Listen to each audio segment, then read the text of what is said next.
E tātou tālo. E malia upolo ngutu ma mawhauwhaunga o mātou loto I lau whawhonga lo mātou tua o lo mātou papa malena te tongi ola ina I mātou. Ameni.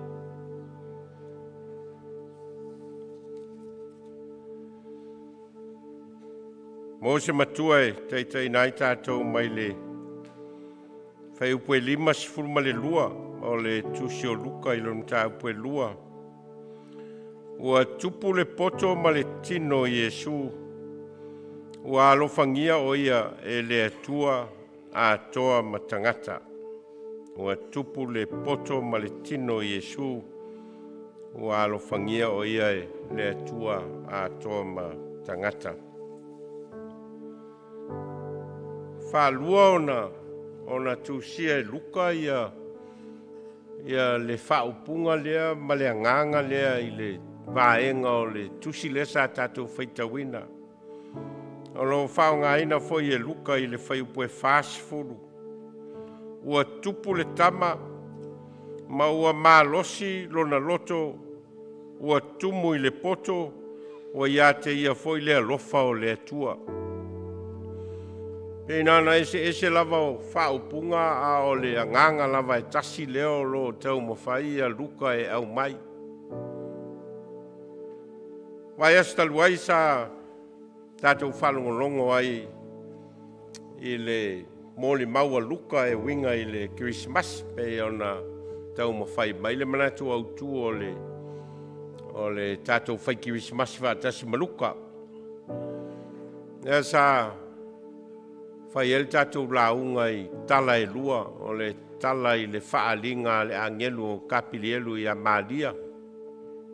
E winga le whanau mai o Iesu. E iei le whaupunga voi lea mai le tusia leo perfeta o le ato oe e whanau mai o le tamatane te whaingoa I a te ia o Iesu o le upu lea le angelu na whai a Maria. Ma le tala nuna lua o le launga I le sataluai o le tala I le wheilo inga a Maria ma Elisabeta. Ma lo la feo fo ai o le tasi le isi e tusa ma le mea lofa o fo I mai e le atua mo I la ua. Ma tauria foi o le tina ia Elisabeta ua pā o le o mawhai o na toe whanau mai o lo matua. Ai o Elisabeta o le ana whanau mai ai a Ioane le baptiso o le na vea ma taimua mai le fio mai o le Mesia. Ia male tamaitai o Maria le taupou.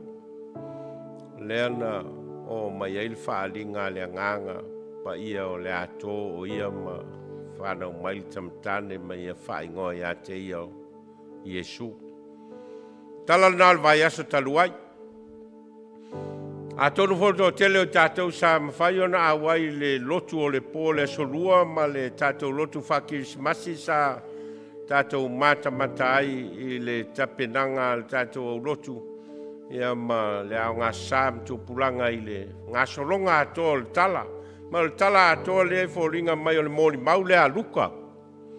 Leo lo whao ngā ina I le kirismasi ma le kirismasi ona pau leo o le mōli mau wha evangelia o lo o mai ai a tala ese I e winga le whanau mai o Iesu ma le tuputupu ae o Iesu.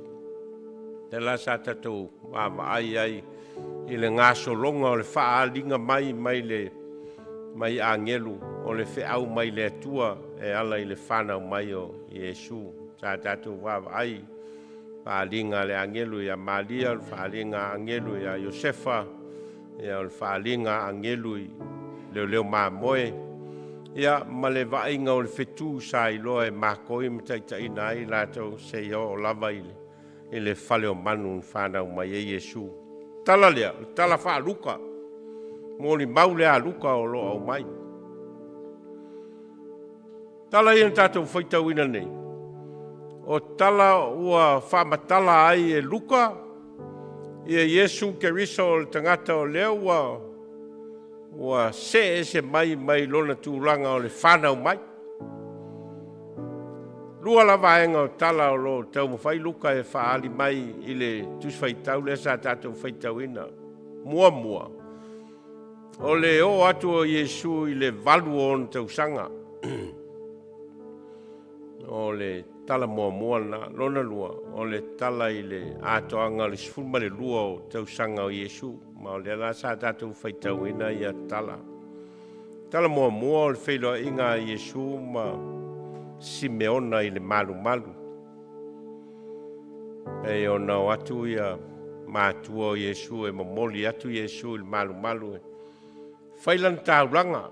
Nau tauranga le tusa ma le tū ma le anga wha iutaia o ina ato le walu masina o le pepe i o na avele whailan tauranga.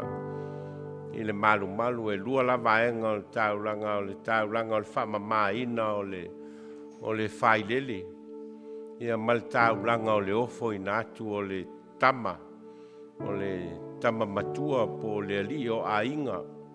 Ia lai ona whaile le tauranga lea i le atua ona o le whaatonunga le atua ia mose a whanau mai se uluai tama ia o le tama le nae ofo ina atu i le atua. So le tauranga la lea na o ia Malia mai o sefa e momori ai Yesu i o i le malu. Ai lua la mea na tupu ai o i le malu. Mua. O le whailoa inga ma Simeona o stasi o tangata ua lewa o na whatatali le fio mai o le Mesia. Nga lea la na whailoa iai ea ma whai ai e Simeona la na whamatalanga lea e na wana sapaia mai Yesu. Ia o na whai ai leo la na whamtalanga lea li ie e te tui na atu nei lau au na i alu male manuia. Pei o lau a fionga. A wā ua i loa o mata lau whaoletanga. O e saunia i lumonu umalava. O le malamalama e wha malamalama a inu ese. Male mamalu o lo nu o Israelu. Upu ia Simeona e.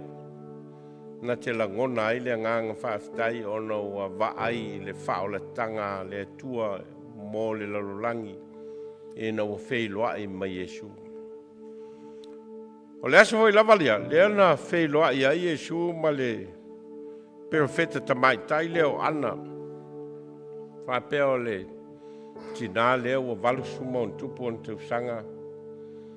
Na whailo na inga a sifurulua pe sifurutolu on te usanga ia au maliu lalon tolua au a vele malu e whai mano whanga e alu pe iai whai ai ia ana pongi matatalo ai le atua o le laua o atu Yesu i le malu e vatu le lana tauranga lea e ma whaatasi maono matua a le laua ua o ane ai le perfeta fine leo ana ma whai ai ia lana talo i le atua. E mai whaupunga luka o lea lava i tu aso ua sau ai o ia ua whawhetai atu i le atua ma tautala ia te ia i tangata umalava e na whaatali atu i le tongi ola i Yerusalema. Ainga mua leo o le tala luka o le taimi o le o atu Yesu e whailan tauranga i le malu. Ma le moli mauna whaatino ina e Simeona ma ana e whaailoa ai. Ia le whaoletanga le atua ua foa i mai le rolangi ala ia Yesu Keriso. Tala lona lua sa tātou whaitauina o le tala i le atoanga o le sifulma le lua o tausanga o Yesu. Ma le māsani a le a inga lea o na o Yerusalema i le whamanatu ina o le Paseka. Ma o le la ua o le a inga lea ma o umatangata Israelu e a ngā Yerusalema mo le whamanatu ina o le Paseka. Ai peitai ua toi fōi le malanga. Ma o laua manatu i o sefa maalia o lo watu Yesu i nisi tangata o le au malanga. Ai to su e tu i le ala, e leo i Yesu i le umalanga. Le ala na to e fo i ai, Toi fo ia Iosefa Maria Yerusalema. Ia masaili le latama. Ai su etu. O lai loto i tono le malu whaatasi ma leu tusi upu ma leu wharaseio. O lo tala noa I mata upu tau le whao le tanga le atua mo Israelu. Ia le lana whai eile tala al tina ia Yesu o le alde meua e whai ai maua. Wa o maua malu tamasa matuasa ili ate oe. Ia le talia Yesu. Ia le mea lua sa ili mai ei a te au lua te lei loa ea e te tau ona o le fale o lo tama. Ia ona whai ulo lea I wha upunga lea, whai ulo lea wha upunga luka I le matua lea ua tātou whaonga ina ua tupu le poto ma le tino Yesu. Ua alo whangia o ia e le atua a toa ma tangata. Tolu nei a onga e fia momoli mo tātou, mai le moli maule a luka, ma le whaaua wina o le whamatala ina e luka o le whanau mai o Yesu, I tua atu o lona whanau mai. E ona tātou whaia I le pōle solua, na ngata le tala I le whanau mai o Yesu, I le whale o manu. O inana ngata ai le tala. O ina foi sa ngata ai le tala I le launga I le sataluai. A le ala au mai e luka le whaau o wina o le tala I tua atu o le whanau mai o Yesu. Ma o lo iai la o onga tā ua mo tātou. E onga mo mua o le tā ua o le malu o le nofuanga o le ola whale anganga o le tangata. Tā ua o le malu. O le nofuanga o le ola whale anganga o tātou uma taito tasi. Tō telu tangata e whale fia o I lotu. Tō telu whale tangata e maasani o lato o langa e whamuamua isi mea. E o ia ina whamuamua le tele o mea mai le asunga fua e o le astonai. E o te foi le sa o whamuamua fo isi mea. Ma ngalo ai le tā ua o le ola whale anganga o le tangata. Ma le sa I linga o le ola whale anganga. Tolu a mea tā ua o le soifuanga le lei o le tangata soifua. Mua o lona ola whale tino, lona lua o lona ola whale mafaufau, lona tolu o lona ola whale anganga. Taun pāleni uma vaenga ia e tolu mo le tangata soifua. A whaia e losi ma ngai uma le wha mafa I mea tau le tino e ngalo le ola whale mafaufau. Ia wa misi le na vaenga o le soifua ngā tia o le tangata soifua. A whaifoi e palasi isi mea lua e ngalo le isi mea o le ola whale ngang. Te le atu la le mea ulusi. Ai tō tele tangata e le fia e o I lotu. Ma e le a ngai le malu o le nofuanga o le ola whale nganga. Ma le maua e foi ma le whaalongo I le whina ngalo o le atua mo ia. Ma le ngāso longa o lon soifuanga a ngai le rumanai. Tele tātou. Tele foi tangata Samoa o mai Samoa o maua I le tua inga vai inga lea o le lea ngai falsa. Ma lea ngai le siu manga o le ola whale nganga. Ma le mafuta whale nganga. Ma le whaalongo I le whetalai mai o le atua mo I tātou uma taito tasi. Se vai inga tele lea mo tātou. A mai le tusi luka. I le soifuanga o Yesu na a matalava I le malu. O le ofo I natu o Yesu e ona matua I le malu. Ma le osi ina o ana tāulanga whaatangata whaatuatua I le atua I le malu. Masani ona whale mātou talanoanga mātua o lo ofo ina mai alatou whanau e fia papa tiso ina.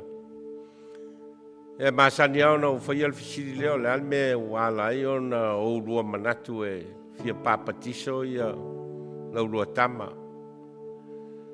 Ia pe o le tali masani ia o le mea lea sa so i fua mai ai o le papatiso.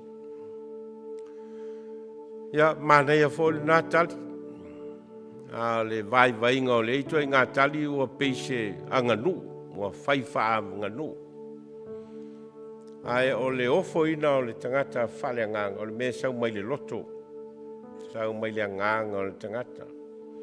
A loto ma anganga matua mo le leo whanau, o le malu malu ale no whanga.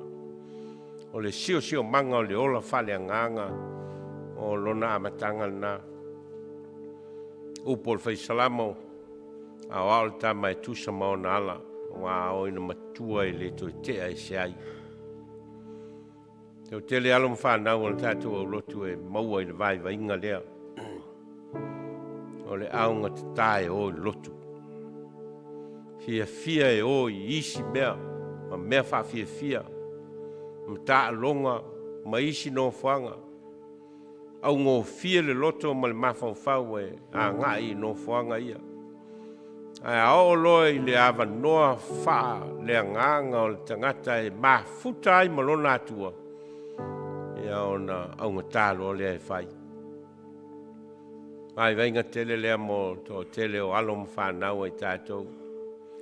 Au a tau vai atua i foi matua ma le whatonu. Tau le la ngona foi le leo matua ina ia o au whanau. Tala luka ma le wham tala ina o le soi fuanga o Yesu malona amatanga. A tonu e leo i loa Yesu i le valu masina o valu aso lona matua ona na i loa le me leo o tupu. A leo a vea ma taimuanga. Lea lai o ane ina o sifuru lua tau sanga o Yesu. Ia ua tau sa ili a lai tonu le malu. Ma ua vea ma moli mau o lona soi fuanga i le anga i lo manai, lona talito nunga lea e tatau ona o i le fale o lo tama. Ma le moli mau al fai salamo, il salamo e luas fuma le tolu ma upo o lo fai o il salamo na o te nofo fo i le fale o le li i aso e tele lava. Moli mau fale anganga mo tātou. E o tātou anga i mai le whai ungol nei tau sanga. Ia, to e a fua si stai au fau mo tātou ma o tātou ainga ma tātou whanau. A ongalo na lua o le tā ua o le ola wha moe le wha o le tanga mai le atua. O le tā ua o le ola wha moe le wha o le tanga mai le atua. Tel tonunga leo, tel tonunga wha kerisiano, o le wha moe i le lomana, ma le mafutanga, ma le atua i le ola wha vau, o le vaai lea wha tangata kerisiano, o lo iai le wha moe ola leo, le tangata kerisiano, e le ngata i le ola nei mea tātou te manatu iai. Pe tātou te manatu i le poto, ma le atamai po le oa, ma le tamao ainga, e alu lava ngata. Mea ia. A lo ta tala ina mai le taltonunga wha kerisiano o lo iai le wha moe i le wha o le tanga wha tasi ma le atua i le ola wha vau.